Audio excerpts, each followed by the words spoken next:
4.5 million. That's the number of illegal aliens encountered by CBP officials just in the time since President Biden took office. 1.7 million, the number of illegal migrants that Joe Biden released into American communities. 2,378,944, the number of illegal migrants encountered by CBP on the southwest border in 2022. The highest number ever recorded in a single year in our nation's history. 251,487, the number of illegal migrants encountered by CBP on the southwest border in the month of December of last year. The highest monthly number ever recorded. 8,100, the average number of illegal migrants encountered per day on the southwest border in the month of December 2022. 717,660, the number of illegal migrant encounters on the southwest border in just the first 3 months of this fiscal year. 1.1 million, the number of known gotaways who have successfully crossed the southwest border since President Biden took office. 856, the number of migrants who died attempting to cross the southwest border during the past fiscal year. Again, the highest number on record.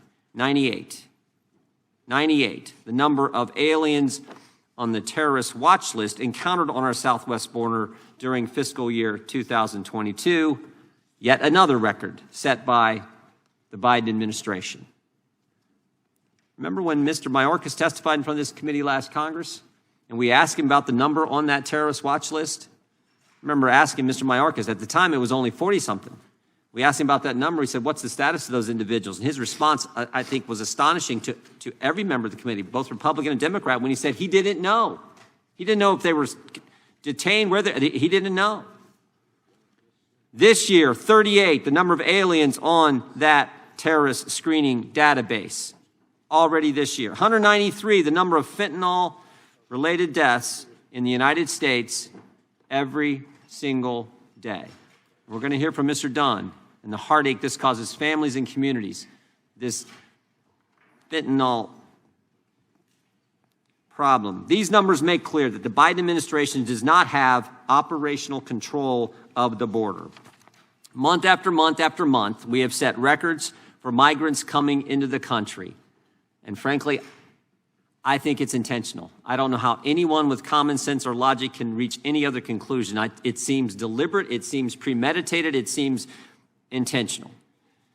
And as if that's not bad enough, we now learn that the crisis is no longer just confined to the southwest border. Last week, the chief Border Patrol agent in Vermont tweeted this, quote, "In less than 4 months, Swanton sector's apprehensions have surpassed the combined 2 prior years."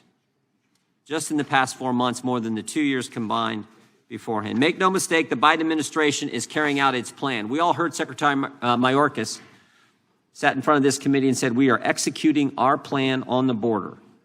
And we all heard President Biden say, we're trying to make it easier for people to get here. Well, they're certainly succeeding in that. Imagine the frustration that our border communities feel when they hear that the damage done to their land and to their businesses, the crimes committed by illegal alien trespassers, and the overwhelmed local resources that are all part of their own federal government's plan. Today, we will hear about some of the effects of Biden's open border policies on everyday Americans and the communities in which they live. We will hear about dangerous encounters with illegal migrants on private property. We will hear about the devastating effects, as I said earlier, of fentanyl on American families. And we will hear about Mexican smuggling cartels exploiting the open border to terrorize U.S. communities. And the worst part is that none of this had to happen. Under President Trump, the border was secure. Under President Biden, there is no border. And Americans are paying the price.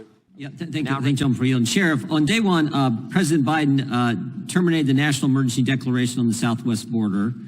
Number 2, on day one, he halted construction of the border wall. Number 3, on day one, he revoked President Trump's immigration enforcement priorities. Number 4, on day one, he paused deportations. And number 5, he moved to terminate the asylum cooperative agreements with Northern Triangle countries. And number 6, he suspended enrollments in the Remain in Mexico program. Did any of those things factor into the conditions you described in your opening statement into this influx of people coming to our border. Did any of those 6 things that President Biden did on day one contribute to the situation we now find ourselves in? Mr. Chairman, it did, and that's all of it. Every single one. Every one of them changed. We went from what I consider probably in my 38-year career, one of the most manageable borders, and that was also shared. Let me be clear what you said, Sheriff. The most manageable border we had in your 38 years in law enforcement was 2 years ago. Yes, it was. Okay. And then on day one, President Biden terminates the National Emergency Declaration on the Southwest border. And that's contributed to the problem we now have, right? Yes, sir. And he halted construction on the wall. Is that contributing to the problem we now have? Yes, my border's frozen in time in my county. Yep. And he revoked President Trump's immigration enforcement priorities. Does that contribute to the problem we now see? It has. Including the fentanyl getting to communities and harming people like Mr. Dunn's son. Yes. Not harming, taking his life. He paused deportations. Is that hurting? This is what Mr. Roy was just talking about. It's all a collective message that the border is open. Terminated the asylum cooperative agreements and suspended enrollments in the Remain in Mexico program. That's contributing to the situation we now have. Yes. All right, so this idea that if we just give more agents, build more wall, put in the roads, more drones, more border security, which I'm all for, that's going to solve. That is not going to solve it until you go back to these policies. Is that right? That is correct. And Mr. Sheriff, if I could add one more thing is, before President Biden took office, myself and several other sheriffs on behalf of national sheriffs met with President Biden's transition team and went over all the current plans on the border to include what was working. I was told by his transition team, Sheriff, we appreciate all you're doing. They were very optimistic that things were doing well on the border. The day he took over, that all changed. Now, that's important.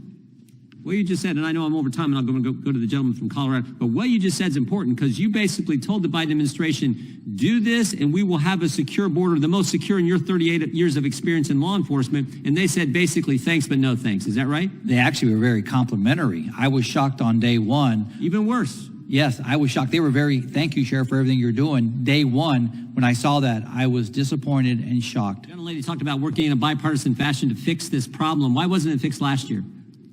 Why wasn't it fixed last year? You talked about the concerns and how we have to work together to fix it. I'm just wondering, why wasn't it fixed last year? Because they didn't need bipartisan support last year. Last Congress, they controlled everything in the federal government. If it's a federal government solution, why didn't they fix it? Well, one of the things that we're doing today, and I appreciate that, is we're having a dialogue, and those dialogues. I'm all for can lead dialogue. to- I'm all for working together, but they didn't. Now it's all bipartisan. They had first of all, they say there's no problem on the border. The border's secure. Then they come in here and say, oh, no, we got to work in a bipartisan way to fix it now that we're in control of the House of Representatives. But all I'm saying is last Congress, they controlled everything. That Joe Biden's a Democrat in the White House. The Senate was controlled by the Democrats and the House was controlled by the Democrats. Why didn't they fix it then? I think that falls more in your corner than mine.